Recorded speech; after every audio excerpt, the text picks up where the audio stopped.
As a child, I'm sure you were stupid just as I was, and you believed anything you were told. You probably believed a lot of things that simply were not true. That is how a playground rumor starts. You get a bunch of impressionable children together who know things that aren't true, and they spread all this information that simply is not true.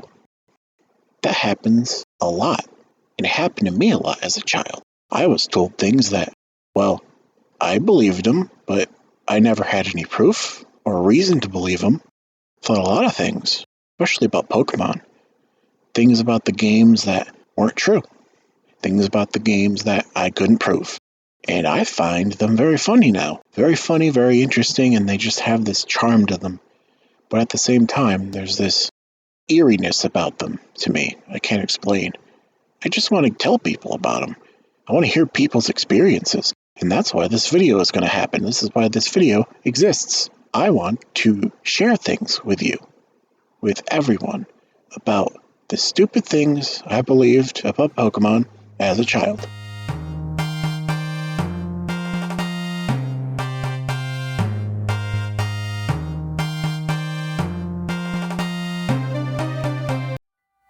Of all the locations in Pokemon Diamond, Pearl, and Platinum, Route 224 is probably the most mysterious to the uninitiated. To access it, you have to go through an entire cave. You go through the entire cave fighting alongside another trainer until reaching the exit, allowing you to access Route 224. From there, it's grass, trainers, and then eventually a cliff leading out into the ocean. There's no apparent reason for this cliff other than a rock that, in itself, you don't really get to understand without prior knowledge. It's an event location. With the event item, you'd be able to access Seabreak Path, and thus Flower Paradise, and thus the mythical Pokemon Shaman. Otherwise, you are clueless. As a result of this, being a child, you make up your own explanation for the location. And that's what I did. I made up my own explanation for this location, but I wasn't alone in that. Someone told me once that using rock climb would grant me access to a secret cave. This cave supposedly had Pokemon not found anywhere else in the game, and it gave me access to Pokemon like Golem, which normally require a trade to obtain. I tried it myself, hoping it would work. I wanted a Golem, but no, there's no way to actually access any special cave here. The rumor stated that all you had to do was interact with a rock and then quickly run to the side of the cliff and use rock climb. You would access a secret cave. Whoever told me this rumor was lying, and thus no Golem and no cave. I was left with nothing. What a rumor. No rock climb wall there either, so I don't know what I was expecting. Salamence Island. Sound familiar? It shouldn't. It's not real. Never was real. Thought it was real though. Someone told me that in the Hoenn region, on this specific island, there was wild salamence. But that's not a location you can access. You can't go there. It's just part of the map. It's supposed to be decoration. Flesh out the actual region. Besides the locations you can visit, there is no feasible way of reaching that location. I tried. You can't. I'm pretty sure I was also told that on this supposed island, there were more Pokemon, rare Pokemon, Pokemon that you couldn't find anywhere else. Seen a theme here? Sometimes I wonder if it's just somebody manifesting their dreams in the form of a rumor in the hopes that if they talk about it enough, it will come true. Well, if you ever find Salamence Island, you can definitely feel a little bit better about all those rumors you heard, because I think if you found it, probably came true.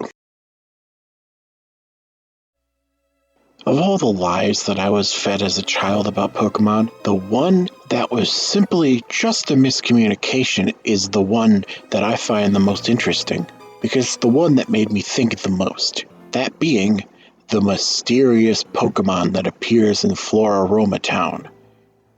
Now when you hear that, you probably know immediately what is going on. You know immediately what Pokemon I'm talking about. And see, I didn't realize it was referring to that. At the time, I didn't even know Drifloon appeared at the Valley Windworks on Fridays. I assumed that the person was talking about something else. I assumed they were talking about, like, Darkrai or something crazy like that. They said it only appeared at night. However, they probably only saw it once. They didn't see it because they knew it was there. They saw it by pure coincidence. This led them to believe that it only appeared at night because they only saw it once at night. Considering it only appears one day a week, they probably thought that it was a completely different appear condition. But that didn't stop me from thinking they were referring to like some secret Pokémon that I had never seen before. In fact, that wasn't even out of the question, because Pokémon like Arceus randomly showing up in the most crazy of fashions in my life made me realize I didn't know everything there was to know about Pokémon.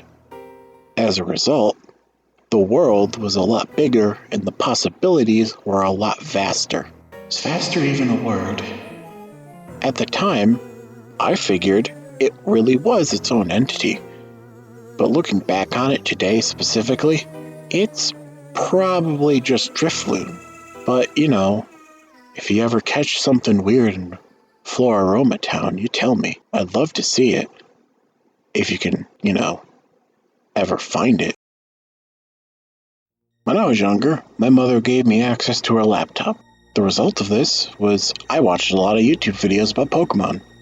Another result of this was that I saw a lot of things I probably shouldn't have as a child, but that's for later. Right now, I want to talk about the time I thought Torterra could evolve. I found a video that was basically a concept. It wasn't intended to be taken seriously or as the truth, but instead just saying, hey, wouldn't it be cool if... But me, being a child, I probably didn't even read the title. I just clicked the video and boom, I thought Torterra would evolve if you fed it like 20 tomato berries. Does it evolve if you give it 20 tomato berries? No. I tried, but I'm pretty sure I couldn't even get 20 tomato berries. As a child, I didn't really understand the berry mechanic very well, so I was very limited in the amount of berries I could even obtain. Overall, this is probably one of the funnier things to ever happen to me when it comes to rumors about Pokémon, because not only wasn't it a rumor, but it wasn't even trying to be real. Nothing about it was real, and I really wish I could find the video. It's just gone. The thing was ancient, I looked all over the place, YouTube doesn't have it, so I guess that's, gone. Just like my hopes of evolving Torterra. Have you ever evolved your Torterra? I'm still trying to figure it out myself. The Duford Hall, a place where trends are spread, and where I thought, for some reason, that the TM you get there, Sludge Bomb, was entirely dependent on what the trendy phrase was, as in, Sludge Bomb was the trendy phrase.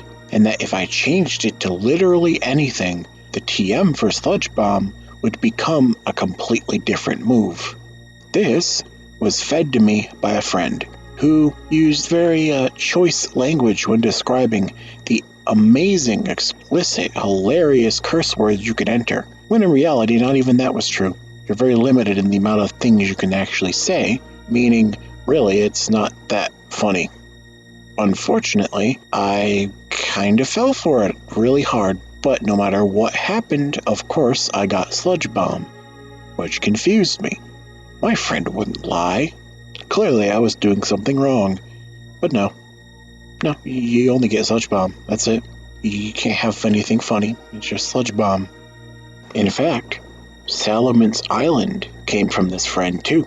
You'll probably soon realize that this friend was full of something, and it wasn't knowledge and facts.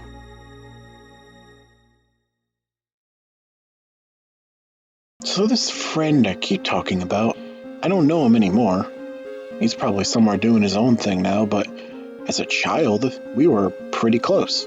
He told me a lot of things that were not true about Pokemon, and even once had his own little misconception. He thought his Pidgeot could survive being hit occasionally because it was friendship that kept it alive. In reality, it was just Focus Band, which, yeah, that was introduced in Generation 2, so it's perfectly explainable why it would happen. More importantly, we have the De-Evolution Stone, a stone that Professor Birch would apparently give you, allowing you to de-evolve your Pokemon. And I didn't know how to get this magical stone, but apparently it was a thing that existed. He would then go on to say that if you were to go to Setopolis City and attempt to re-enter the Cave of Origin in Pokemon Emerald, well, you wouldn't be able to. And he's right.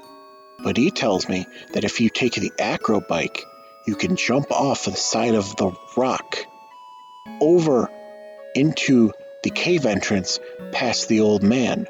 But doing this would make the old man upset, and he would engage you in a battle, and he had a Mew, and the Mew would make all your Pokemon become de-evolved immediately, and you couldn't win, and you'd lose. What a story! Can you guess how real it was? Well, I'm sorry to say, but all my Pokemon de-evolved. It's too late. He was clearly telling the truth. Otherwise, why would I feature him in a video about stupid thing? Oh wait. It isn't uncommon for anyone to encounter something when they're very young that scares them to death. It's probably one of the most common things that happens to children. They see something like a movie scene or witness something in a video game that scares them, and that is me. I was terrified by a variety of Pokemon parody videos and spoof videos that were very clearly not intended to scare me. One of these happens to be what I can only describe as the worst thing my little child brain had ever seen at the time. Does the title, "My Pikachu Evolved into What a Bad Trainer Gets," ring a bell? Because if it does, and you remember it, and you don't want to relive it, don't look at the screen. I'm giving you that warning. Just look away. I'll tell you when it's over, and it'll be okay. Here it is. It's just an image, but God, why? It's a comedy video. Clearly, it was intended to make me laugh. But when you're a child, this doesn't make you laugh. It makes you terrified of evolving a Pikachu with low friendship. That is what I took away from this video. If the friendship of my Pikachu was too low and I evolved it, this thing would happen, and I didn't want that. Sure, now the video, due to being uploaded in 2008, is the lowest quality thing on the planet at a mere 240p. It's still really unsettling just to look at it. Apparently, it's just an illustration that the uploader drew, and they thought it was so very funny. Looking at the comment section, I'm not alone at all. Most of the comments are just, "This scared me as a child." I don't blame any of them. This goddamn nightmare, scared me too. The image is gone now. At least I know the uploader has apologized multiple times to multiple users about how scared they were as a child, knowing that this was very clearly not intended to be scary, only kind of makes it funnier to me now. Just, be a good trainer. You don't want to know what happens when you fail to meet the standard.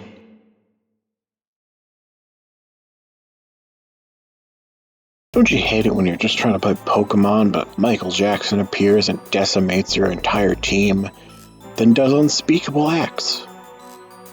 That is the subject of a video I saw on YouTube as a child. Oh dear Lord, did it confuse and scare me. the fact that the second video, and yes, there is a second video, has to say in the description that, and this time nobody gets molested, that's just a little bit, oh no. No, no, thank you. The thing about these videos that really got to me was, the stuttery motions. The video was so stilted and awkward. It was almost a little bit uncanny to see Pokemon playing like that. But of course it wasn't playing. It was a mere replication of the game. And always made me a little bit uncomfortable about graveyards in Pokemon games. I always expected to walk up to the wrong grave and suddenly Michael Jackson would appear and just destroy my entire team. Weird fears, of course, because, why would Michael Jackson be in Pokemon? He's not a Pokemon, he's not a Pokemon trainer. What is he doing? He isn't doing. Not at all. But, of course, because I was a child, I magically assumed that this particular person would just appear out of thin air and ruin everything. Thankfully, no spontaneous Michael Jackson events have happened since. I feel very safe. What was that? Those who have played Pokemon for long enough would know that if you have a Pokemon that's evolving, simply press B and it won't evolve anymore.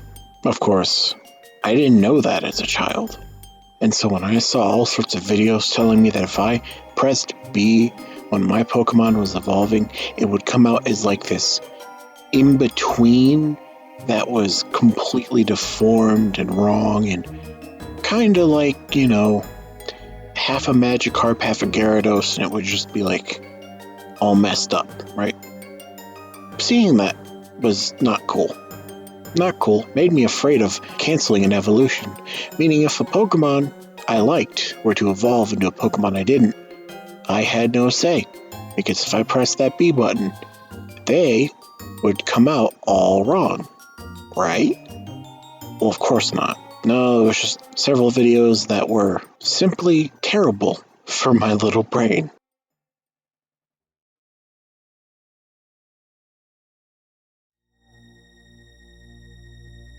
Buried Alive was a rotting humanoid that supposedly existed in Pokemon Red and Blue.